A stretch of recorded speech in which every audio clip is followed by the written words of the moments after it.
샬롬 할렐루야. 야고보서 1장 12절.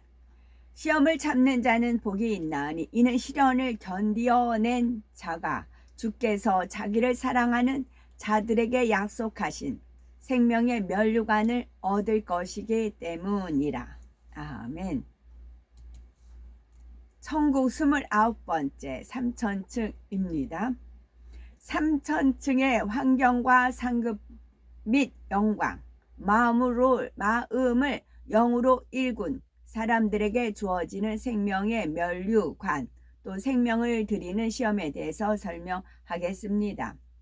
3천층의 집은 화려하고 웅장하며 거대한 규모의 복층 구조로 되어 있어서 이 땅에 100만 장자라도 가히 흉내낼 수가 없으리만큼 아름답고 황홀합니다. 골프장, 수영장, 무도회장 등 집주인이 원하는 모든 시설이 상급으로 주어지므로 이웃집에 있는 시설을 이용할 필요가 없습니다. 하나님께서 1천층이나 2천층에 비해서 3천층의 영혼들에게 이처럼 파격적인 대우를 해 주시는 것은 그들이 가장 중요한 성결을 이루었기 때문이지요. 가장 중요한 성결. 3천층처럼 새 예루살렘의 집도 기본적으로 주인이 원하는 모든 시설이 갖추어져 있지만 규모와 아름다움과 영화로움의 정도가 3천층의 집들과는 큰 차이가 납니다. 우선 집의 크기가 다른데 3천층의 집의 대지 면적이 60이라면 새 예루살렘의 집은 100 정도이지요. 그것도 새 예루살렘에서 가장 작은 집의 크기를 100이라고 할 때 그렇다는 것이지요. 규모뿐만 아니라 집의 모양과 형태의 아름다움, 집을 장식하는 보석도 크게 차이가 납니다.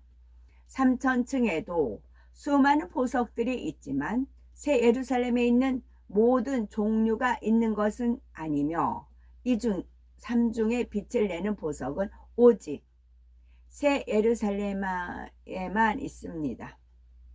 2중 3중의 빛을 내는 보석은 오직 새 예루살렘만 있습니다. 그래서 해에서 비치면 빗줄기에서 한 가지 색만 있는 게 아니라 겹쳐 있잖아요.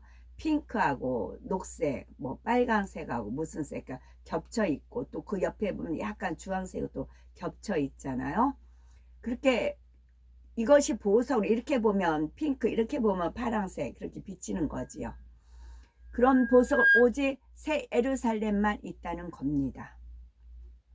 3천층의 보석은 1천층이나 2천층의 보석과는 비교할 수 없을 만큼 아름다운 빛을 내지만 새 예루살렘에 비하면 단순하고 기본적인 보석만 있고 같은 종류의 보석이라도 새 예루살렘의 보석보다는 못합니다. 3천층과 새 예루살렘의 집의 특징은 문패가 없다는 것이지요. 집에서 주인의 마음을 대변하는 독특한 향과 빛이 나오므로 굳이 문패를 달지 않아도 누구의 집인지를 쉽게 알 수가 있기 때문입니다. 또한 천국 백성 전체의 수에 비하면 3천층과 새 예루살렘에 들어간 사람의 수가 매우 적기 때문이지요. 천국 백성 전체의 수에 비하면 3천층과 새 예루살렘에 들어간 사람의 수가 매우 적기 때문입니다. 뭐 우리나라도 1%에 들어가는 뭐 그렇게 표현을 하잖아요. 1%에 들어가는 그런 상위 그룹 그렇게 표현을 하죠. 새 예루살렘도 역시 마찬가지예요. 우리는 그 1%에 들어가기 위해서 죄를 풀리기까지 싸우며 온 집에 충성해 나가는 것입니다. 3천층부터는 2천층까지는 아니고 3천층부터는 천사의 섬긴 차원이 뚜렷이 달라집니다. 바로 개인적으로 시종을 드는 천사가 따르고 그것도 한 천사가 아닌 여러 천사가 따르는 경우도 있습니다. 이 땅에서 얼마나 더 큰 믿음과 순종의 행함으로 하나님을 기쁘시게 했는지에 따라서 수종하는 천사의 수가 다르며 천사의 수만 보아도 그 사람의 영광과 존귀를 느낄 수가 있습니다. 어제도 어마어마한 천사들이 동원이 된 거죠. 완전히 계속 거기 도착해서까지 계속 밤에 이제 휴게실에서 찍을 때도 이게 이제 어두우니까 구름 자체가 약간 이제 흐림으로 나타났지만 거의 다 천사 형상이었어요. 거기에 주님 형상이 또 있어. 저는 주님을 알아뵙지요. 주님의 불꽃 같은 눈동자, 주님의 모형이 그 그림마다 또 구름 거기 형상마다 주님이 있지요. 저는 딱 주님이 이제 눈에 띄거든요. 그래서 큰 싸움 일어날 거를 하나님께서 이렇게 지켜주신 겁니다. 그들이 아예 작정을 하고 건수를 잡아서 벌금 물고 민초들을 짓밟는 거죠. 이 땅은 우리나라는 계속 그렇게 왔어요. 시대마다. 물론 이제 세종대왕 같이 그렇게 훌륭한 분도 있지만 선조, 인조 그런 광해군, 연산군 민초들은 당하면서 오늘까지 왔죠. 그 역사가 끊임없이 되는 거죠. 이 땅에서 얼마나 더 큰 믿음과 순종의 행함으로 하나님을 기쁘시게 했는지에 따라서 수종하는 천사의 수가 다르며 천사의 수만 보아도 각 사람의 영광과 존귀를 느낄 수가 있습니다. 새 예루살렘은 성결은 기본이요. 새 예루살렘 성결은 기본이요. 온 집에 충성하는 사람만이 들어갈 수 있는 곳이므로 기본적으로 따르는 천사의 수도 3000층보다 훨씬 많습니다. 왜냐하면 상급으로 주어지는 집이 워낙 커서 해야 할 일이 많기 때문이지요. 각종 시설과 물건들을 관리하는 천사, 면류관만 관리하는 천사, 옷만 관리하는 천사, 각종 부대 시설을 관리하는 각각의 천사들도 필요합니다. 어느 이제 그 조폭집이래요. 거대한 조폭집인데 빨래하는 사람만 3사람 둔대요. 빨래 세탁만 담당하는 사람이 3명이래요. 그 얘기를 제가 들은 적이 있어요. 이 땅에서 그런데 천국에서는 어떠하겠어요? 그래서 연회를 준비해야 하고 진행하는 천사, 또 음악을 연주하고 춤을 추는 천사들, 수많은 천사가 필요하지요. 3000층도 주인이 원하는 모든 시설이 주어지므로 많은 천사가 주어집니다. 그런데 개인적으로 시종드는 천사는 오직 주인을 사랑하고 경외합니다. 여기에 새 예루살렘에서 수종하는 천사들은 주인의 마음을 헤아려서 주인이 시키지 않아도 그 마음을 알아서 행하는 것이지요. 최고의 섬김으로 주인을 섬기니 이 땅의 왕자, 이 땅의 공주들에 비할 수 없는 최고의 대우를 받습니다. 늘 제가 말씀드리지만 이 땅에서 대우를 받으면 하나님께서 주실 게 없어요. 낮아지고 섬기는 자, 이것이 큰 자라 하셨어요. 좋은 편을 택하여 빼앗기지 아니하고 지극히 작은 일에 충성된 자는 큰 일에도 충성이 되고 동시에 지극히 작은 일에 불의하면 큰 일에도 불의하는 것입니다. 말씀대로이죠. 3000층부터는 교통수단 중에서 구름 자가용이 있습니다. 3000층부터는요. 수증기로 된 구름이 아니라 하나님께서 천국에 있는 영광의 구름으로 만드신 것으로 주로 천사가 운전을 해 줍니다. 그 구름 자가용 빛이 나요. 언제 제가 빛나는 구름을 찍은 적이 있는데요. 빛이 납니다. 3000층에는 개인용은 없고 공용만 있는데 필요할 때에는 언제든지 탈 수가 있습니다. 새 예루살렘에서는 개개용 구름 자가용이 주어지지요. 구름 자가용은 그 자체만으로도 영광과 위엄과 권세를 나타내며 새 예루살렘의 성도들은 구름 자가용을 타고 주님과 함께 마음껏 여행할 수가 있습니다. 이때 천군 천사가 호위하며 시중을 드는데 마치 왕이 행차할 때 많은 신하들의 호위를 받는 것과 같습니다. 이처럼 천군 천사들의 호위를 받는 자체도 그 사람의 권세와 영광을 나타내지요. 이 밖에도 2000층 이하의 성도들과 3000층 이상에 들어간 성도들은 겉모습만 보아도 큰 차이가 납니다. 각 사람에게서 나오는 영광의 빛이 다르고 옷과 옷의 문양, 달려있는 장식, 머리 모양도 다르지요.